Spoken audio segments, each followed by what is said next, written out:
Desperado, great tune by the Eagles.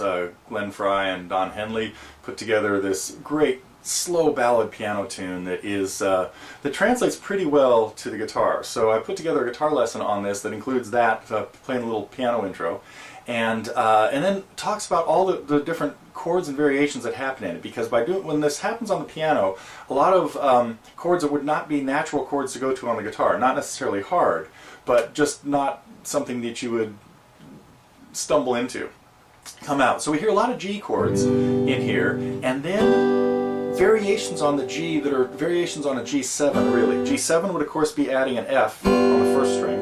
G9 would add an A on the third string at the same time. Sometimes we'd even have an 11th in there, adding a C on the second string, really giving us a D minor 7 shape with G in the bass. And all of those chords act as dominant chords, meaning chords that are pulling you to a different major chord, in this case C.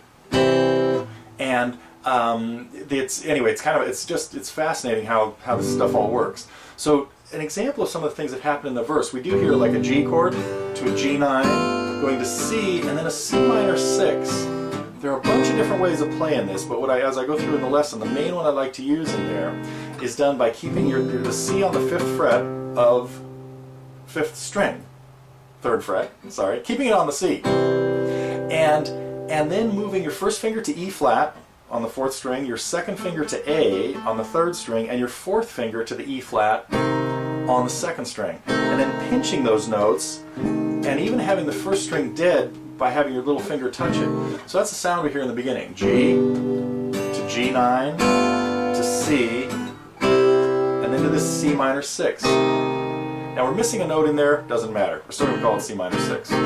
So anyway, the whole lesson is available now at Totally Guitars as part of the Target program. There are a lot of other Eagles tunes and even a couple of Eagles songs in the free lesson section. So if you want to check out some of the free lessons that we have there, they are a great place to get started. This one's a little bit more complicated because it's a little more free form in terms of what's happening with the right hand as well. But this is an example of some of close to 500 lessons that we have now at Totally Guitars that are all available as to our Target members. So really encourage you to come over and check it out, and especially if you're interested in learning Desperado.